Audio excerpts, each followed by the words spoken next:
Okay. Right, guys, whenever you're ready, we've got John McGinn, okay? We've got McGinn. Right, ready? So keep your applause going for our boys as they do a lap of appreciation. But I'm here with our captain, Super John McGinn. What a season it has been. It's been a great season, plenty of ups and downs, but we've got one game left to try and get Champions League football.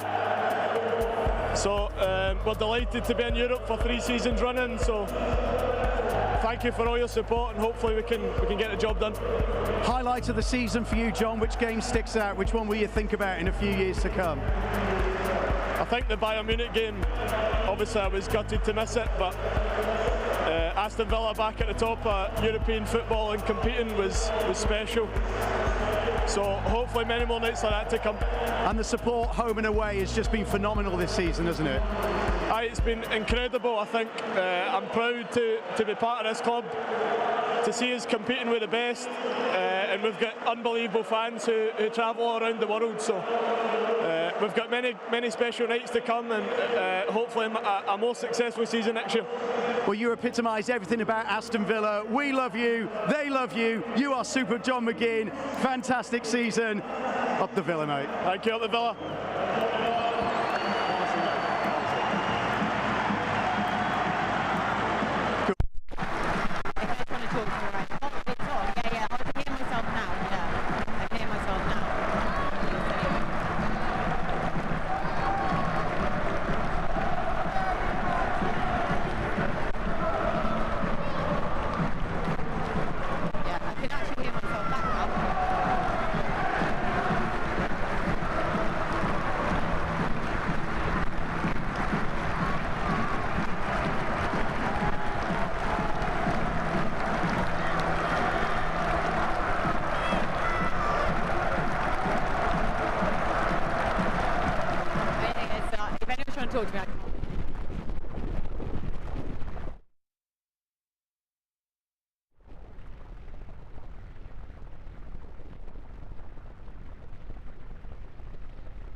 Hello and welcome along to Villa TV and to Matchday Live, our post-match show with myself, Kate Tracy, alongside James Chester. It's all a bit chaotic out here. Aston Villa beating Tottenham Hotspur 2-0 to go fourth in the Premier League. Of course, Chelsea are still playing United as we speak, but Aston Villa have done their part. And all of the families, the scenes in the background, we're getting the parade of the players there. It's great scenes here, isn't it, James? Lovely. I just said to you a moment ago, it was something I really enjoyed once I had children. So a lot of the time you're out on the pitch experiencing it on your own, so to have the family and children on the pitch, it's a lovely experience. Yeah, it's really quite something for them to be able to get to enjoy this, and all of the fans that have stayed behind as well to applaud the players who are doing a lap of honour. Of course, we've still got one more game to go at Man United at Old Trafford next weekend, but in terms of the final home game, Villa Park really giving the send-off you would want. So we're getting interviews from the pitch. Ross is out there doing a few of those, so we're hoping to bring you a few interviews as we go live, but we are just having a few little tech issues for now. But we are going to refer back to the game until we get one of those interviews through. So 2-0. The first half, we sat and watched it together. KG, how would you summarise that first half? Yeah, it was cagey. I think Tottenham probably had the better chances early on as well. We played with a lot of pace on the counter-attack, and they had one real good opportunity with brought a real good save out of Emmy. But after that, I felt we came into the game a lot more and almost created things at times, and lots of nice passage of play around the box, but without ever really creating anything real clear-cut apart from Ollie's chance. Yeah. Midway through the first half, I think it was that brought a good save out of the goalkeeper. And yeah, it probably was one of those games where a set piece was going to open the scoring, or it was a set piece that would have been needed to break the deadlock. And thankfully, I think we got it just at the right time, actually, because I think the manager was preparing to make some substitutions to change the game. But yeah, we scored in a real good time. And we're going to go back to that first goal in just a moment, but I just want to go back to the first half, because as you say, it looked as though changes were needed. 72% possession for Aston Villa. You could see the aim of Spurs was to try and get Villa on the break then, the counter-attack that we know that Villa are so useful at. And it did nearly work a few times. I mean, their XG was incredibly low. Villa's was low as well, though, but you could just see the domination that was there for Villa. It just lacked that extra gear to be able to put it away, but the chances were there. Yeah, I think so. Certainly the later part of the first half, we got some real good positions and had some nice play around the edge of the box, but it was perhaps maybe one pass too many or refusing to take a shot. So yeah, the way Tottenham had set up, it was to try and soak up that pressure and use the pace that they had on the counter-attack. Son looked really lively on the counter. Considering he's returning from injury, he looked probably the biggest threat, would you say? Yeah, certainly. I think down there, their left, our right, was where the chances seemed to be coming from. Pace is, Son's always going to cause a problem with his pace and the quality that he has. I thought Tell as well, he was a handful in the first half as well with the pace he threatens. But yeah, it looked like they were going to get in a couple of occasions, but yeah, we managed to get back in and keep that clean sheet that I predicted before the game as well. I know, exactly. You thought when John McGinn actually flashed one of the early chances, oh, that could have been my one then. But it was Ezri Konsa in the 59th minute. McGinn setting it up, though, with that hanging corner. Another assist for Ollie Watkins. I remember asking him a few weeks ago, because, of course, he won the Playmaker Award last year in terms of the assists.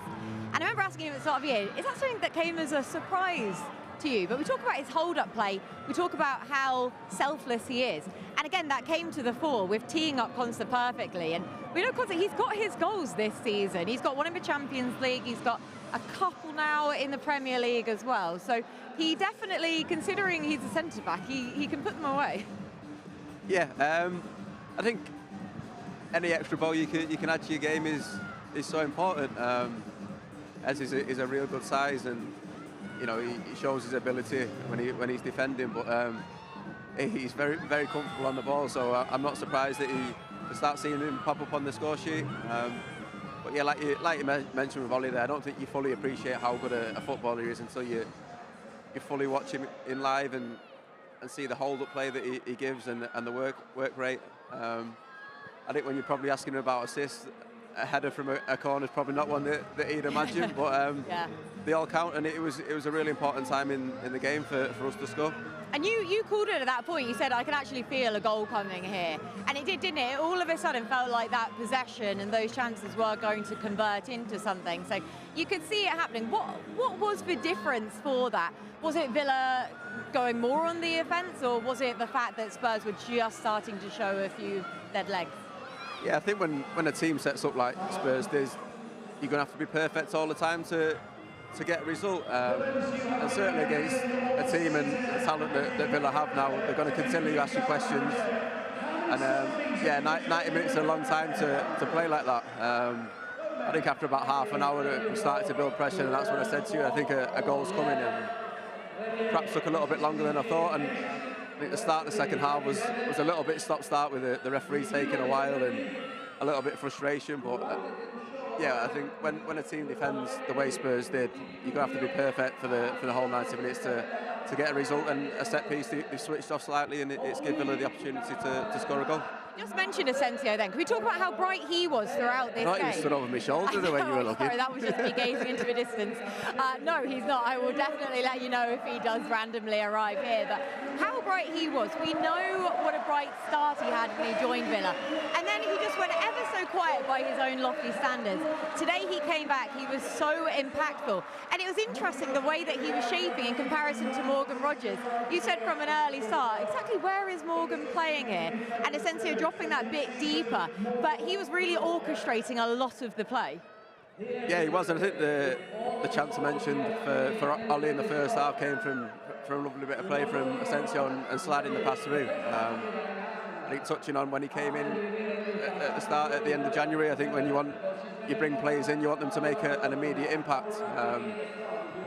I think he probably, the way he started it, he may have been slightly disappointed with how he's performed the last couple of months, because he's been a little bit quiet compared to his instant impact. But he was a joy to watch tonight, to see him back to where he was when he first came. As well. Now on to Kamara's goal, where it's his first Premier League goal ever. We're going back through the stats there in terms of Champions League, FA Cup, anything for Aston Villa. For him to get that goal, we've known he's had a few shots in his time, but here's Lee Hendry. Hello, pleased with that. I say, grab your mic. Pleased with that? Yes, very pleased. It was brilliant, wasn't it? Great to see all the fans still here as well. Yeah. I mean, fantastic result. I mean, we really dug deep in that first half, I felt. It was one of them. I thought it was going to be a frustrating night, but, you know, to step up and really show, kicking it towards the whole end, I just thought that was where we were going to get the momentum, and end up being a comfortable performance in the end. That's it. Comfortable was probably the word, wasn't it? Because despite all of the possession, there didn't seem to be that many chances we were just discussing in the first half, or any clear-cut chances as such. When you look at the XGU that was on offer in the first half, it was very low for both sides. Massively high percentage in terms of possession then for Villa of 72%. But it was, throughout it, you never felt that Villa were going to go on to lose this at all. Well, I would have been disappointed, I must admit, because of how many good performers were out there today. Yeah. And like you said, we dominated lots of the football. The second half, I thought maybe there was a message that the gaffer might have just said, can we try something a little bit different? Set pieces were going to be important as usual. Aston has been brilliant with them, and that proved pivotal today. But just I felt that we always looked like we were going to produce or get a chance where we were going to give ourselves an opportunity. I was a bit nervy in the first half, I must admit, because they played a real low block on us, made it difficult, and they were utilising the counter-attack with Son, Odebear, them sort of players tell that we're really quick on the turnovers. But as you said, I felt that we were comfortable, and we were certainly going to go and take all 3 points. I want to ask you about the low block, because that was something we were discussing with Emi Martinez only a few weeks ago. Yeah. The fact that Villa at the start of the season, or even midway through, were really struggling with the low block. And it seems to be something they've managed to counteract. Is that just growth and learning? Well, I think they must have. I mean, I think we were doing the show where Emi was on, and he said teams are coming here with a low block, and you can see they are, but it gives us more opportunity. But I watched today, and I think if you watch the sort of fullbacks coming inside, there was lots of movement that was certainly working for us. We're going to welcome in Amadou and Anna. Well played. Hello, sir. How are you? I've no idea whose mic going to have, but thank you so much for joining us. If you can hear me, because of course the crowds are still saying it. You've been giving your fist pumps at both. Oh yeah, everywhere. Every stand. My shoulder's hurting. It's what the fans want, though. It's what everyone associates with you, and the impact you have had instantly on the fans since you joined Aston Villa. You've got such a rapport with them. So how important is it for you to give the feedback back to them? It's amazing. I always said this is my way of saying thank you, you know, because they supported us throughout the season in the good and bad moments, and like I said, we kind of do it for them as well. So yeah, that's my way of saying thank you. You probably don't want the season to end, do you? Oh no, absolutely not. The last 2 games you have had, have they been a different level? Have they felt a different level for you? Yeah, not too bad. But the thing is, this is what I've been brought in for, you know. I just want to be more consistent, you know. Obviously, had a couple injuries. It wasn't easy, but you know, I just want to play at this level week in, week out. How difficult has it been for you on a note, you know, your season here, obviously in and out of the side, you said about injuries and really stabilising a position in that midfield because of how many strong midfielders we've got in there along with yourself? Do you know what it is? It's been absolutely fantastic for me this season. Obviously, like I said, a couple injuries, but it doesn't take away the fact that, you know, I've been really welcomed really well here. I've been, you know, it feels like home, if I'm honest. And everyone is just trying to help me get better every single day. So I'm really grateful for the opportunity. And like you said, we have such a strong midfield. It makes it tough, but it keeps you on your toes as well. You know, you got to be on your best game to be in the starting 11. So yeah. And can I ask you about Bournemouth as well? Because that was just man of a match performance and then some. Your licence, the only way I can describe it, it's a gallop, basically, through the lines there. What were your instructions going out for that game? Of course, Yuri Tielemans was out injured. You were brought straight in and straight away answered any questions. Obviously, the gaffer knows about my strength, you know. I think when I get the ball on my feet, if I start running, it's really hard to catch me. So he just told me to use that as much as I could, and that's what I was trying to do. But like I said, you know, I couldn't do that without the boys, without the team, so it was a great team performance, yeah. If I had to ask you your favourite game of this season, we've still got one game to go, obviously, of United. Oh, that's a tough one. But if you had to, I mean, your first game, West Ham. Do you know what it is? Yeah, the first game is great, but nothing tops PSG at home. The atmosphere, everything about it was just magic, so I'd say PSG at home. Okay, yeah, definitely. Amadou, we're so grateful for your time. We're doing a lot of switching between. We know you probably got your family here. Yeah, Is your sister family. Here? Nah, she's not here, unfortunately, but my wife's here, so yeah, we're enjoying it. Oh, fantastic. Thank you very much. We'll go and let you enjoy it with your family, but thank you so much again for joining us, Amadou. Great to see you, and best of luck next week. He's great. I'm so glad we got to talk to him, especially because of Bournemouth last week, and it really was man of the match. English is better than mine. What's that? English is better It's than mine. terrifying, isn't it? It's insane how he was not born and raised in London. It still blows my mind. But he's been a gentleman the whole way through this season. We were fortunate enough to have him on the podcast for the first ever podcast that we did. And he was just so giving straight away. He was only new into the team. He was the star summer signing. Enough pressure when you cost 50 million over the summer to come in and make an instant impact. He had that. We saw that against West Ham. We saw that with set piece after set piece early on. And then, as you said, Lee, he started to have his injuries. There were time away from the side, struggling to get back into the starting 11. But again, James, in the last 2 games, we've seen him coming back in, and he has answered every question that has been asked of him. Yeah, I think the big thing you mentioned there to me was it felt like home. I think that's the feeling that I got when I came to this football club, and I think when you have that, it makes everything else so much easier to settle in and be yourself instantly. And he's shown that when he first got into the team, and standing next to him, he's a huge size. That's why he's such a big threat at set pieces. But yeah, he mentioned his injuries there, and it's always difficult when you're out of the team, and certainly when the team are playing as well as they have been, it's always going to be extra difficult to get back in, and certainly with the quality of players that the club has now. But yeah, he's got his opportunity with Yuri being injured, and he certainly took that. I think that's what I've been impressed with this season most of all, is that players that have stepped into roles, you know, when sort of they've had to bide their time, you know, even the likes of Ross Barkley, you know, the squad depth that we touch on, but it's not only that, it's the quality that come on and actually produce performances. So that's where I find it, you could find it hard in a squad that we've got, the size we've got, that you're having to bide your time, you're having to wait to get your opportunity, and when you do, you've really got to pounce, you've got to earn the shirt, and that's what I love about the club at the moment. we've got everyone fighting for positions and coming in and performing. Yeah, so should we go back to the game until we hopefully get someone else then? This is just going to be a roulette at this stage for this. Kamara, Boubacar Kamara, getting his first Premier League goal. His first goal for Villa as well, as far as I can find, just trawling through the stats there now. What a time to get it. So, to be fair, I mean, the one thing I was just saying over there is that you look at what Kamara brings to our team, and he's a holding defensive midfielder, and without Tielemans in there and having Onana in there, he's been allowed to go and license and go and drive into a more forward area that we haven't seen him much being able to do this season, because he is a block and a pivot with Tielemans. So to see him venture forward just shows that he has got another side to his game, and we've seen it at Bournemouth. He had a few opportunities where he struck wide, and when you get the opportunity to get forward, he's proved that he's capable of scoring goals, because that was a super goal that he scored. Yeah. He took it really well, didn't he? Really did, and I think that's having the change of dynamic of that midfield has given more license to go and join in and go and get forward and be a threat in that forward area. Yeah, like you say, he has got that, hasn't he? Because we've seen it a few times from him where he has had a few shots, and they have been, plenty of them have been wayward. I think it's fair to say.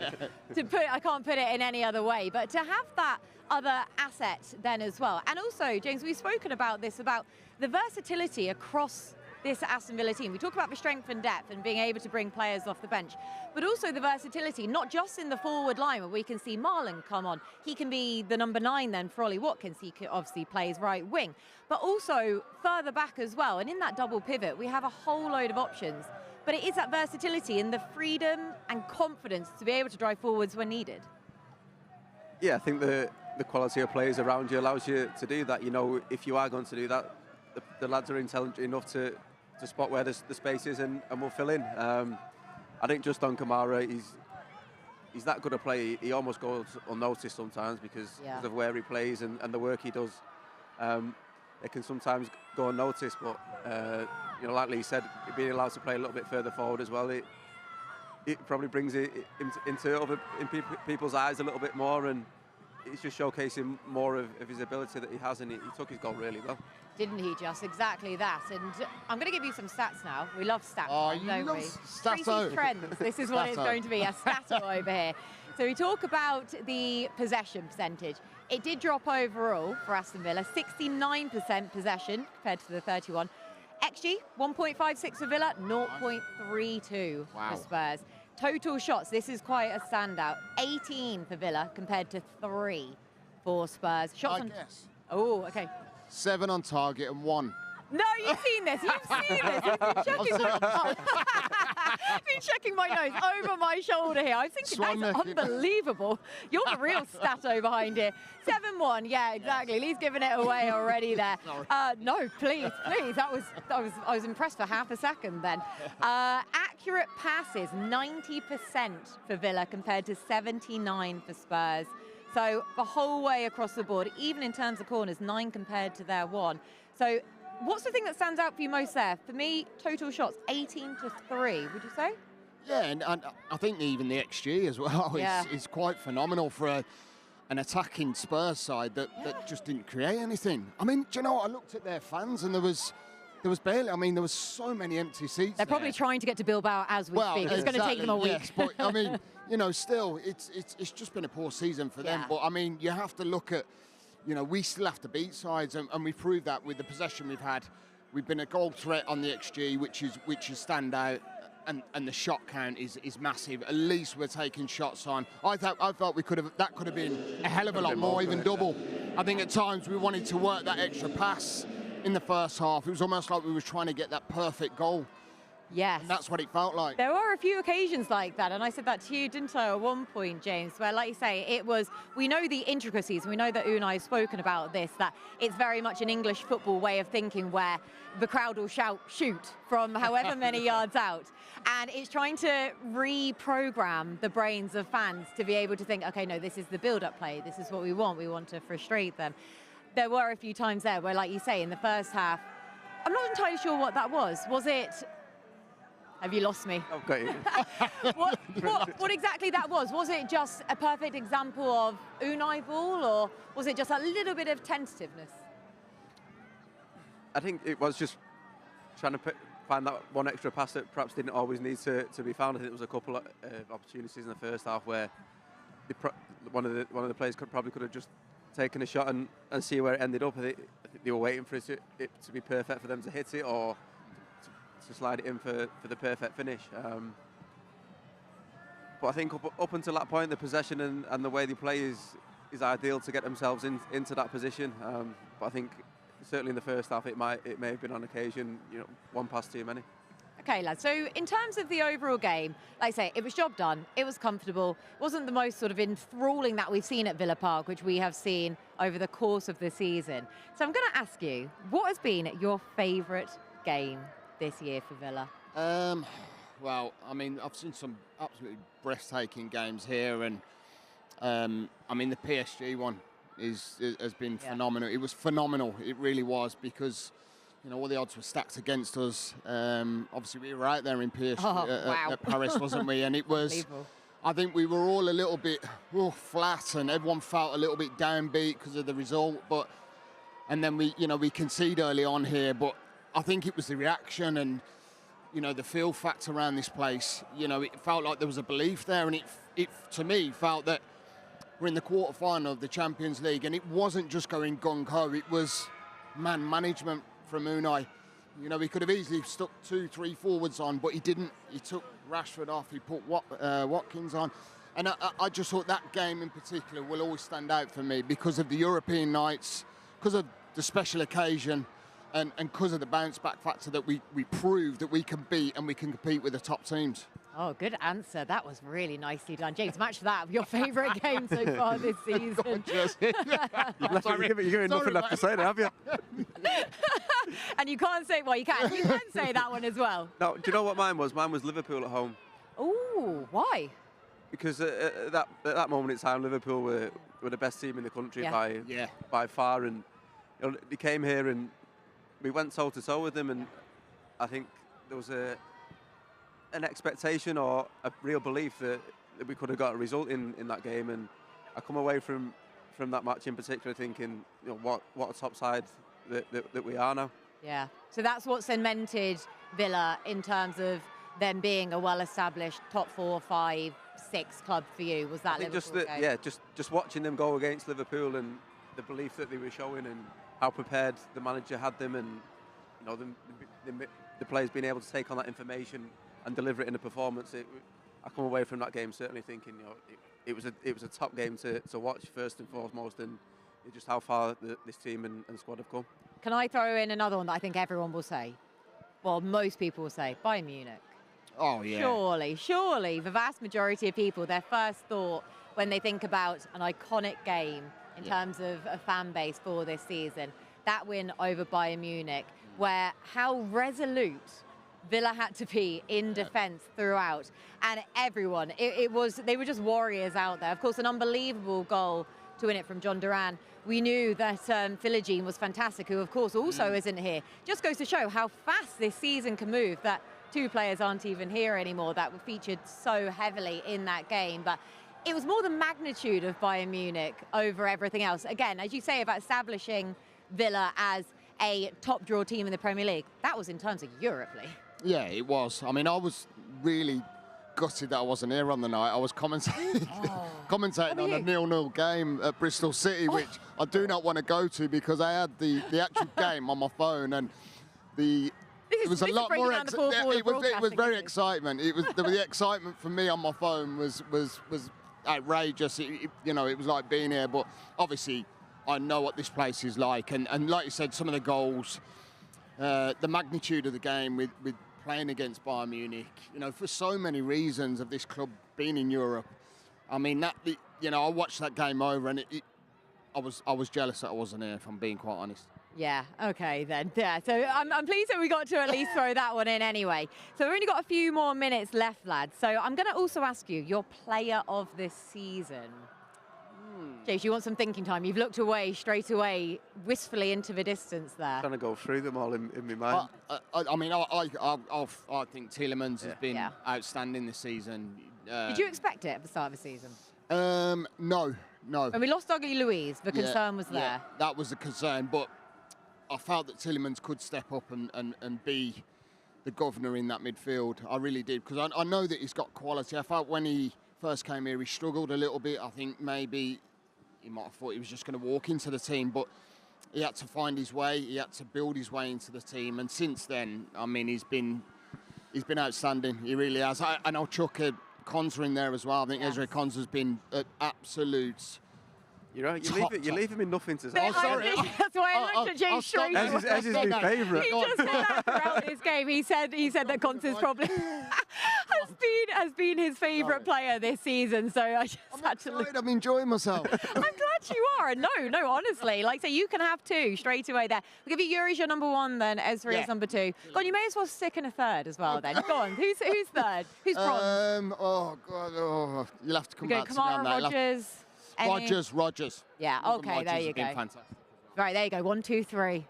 I will agree with Lee on one. I think Tielemans has been, and just the amount of appearances he's played and the level that he's achieved in those games is no easy feat, and you can see his quality that he has. As again, I think where he's come and where the levels he's got to his game are so impressive. And he's, like we said earlier, he's adding goals to his game as well now.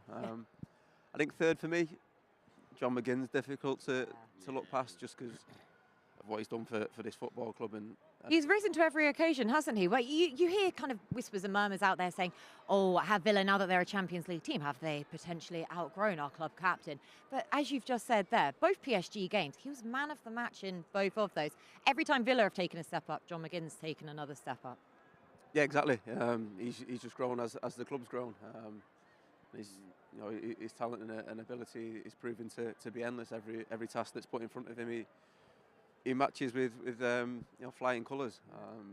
I think what's impressive about John is the type of player and character he is. If the team aren't quite at it, Johnny's going to give you a performance regardless. Right, lads, that is pretty much it. I don't think we're going to get anyone else, unfortunately, because understandably so, they're with their families, they're trying to enjoy this time. So we don't want to encroach on that. They are still humans at the end of the day. They don't have these media obligations with us. So we will let them enjoy their time, and we will let you two enjoy your remainder of the evening as well. One more game to go, lads. So looking forward to Man United. I haven't quite seen the United-Chelsea score yet. I'm staying away from it. What is it? Chelsea have scored. Oh, okay. Cucurella, Right. 1-0. Oh, what a bum note to finish on. Okay, can we cut that one out? Good on live TV. What a bum note to finish on. We'll be fine. Who knows? We'll Who knows? fine. Villa have only got their own job to do. There's one more game to go. We head up to Old Trafford next weekend to face Man United. One more game to go. And thank you so much from myself and everyone here at Villa TV. This has been our first venture with Matchday Live. It's been really well received. So thank you so much to all of you for tuning in, for your comments as well, for your support throughout. Hopefully we can continue this. It helps when I get fantastic pundits on with me as well. So lads, thank you so much for your work throughout the season. One more game to go. Up the Villa.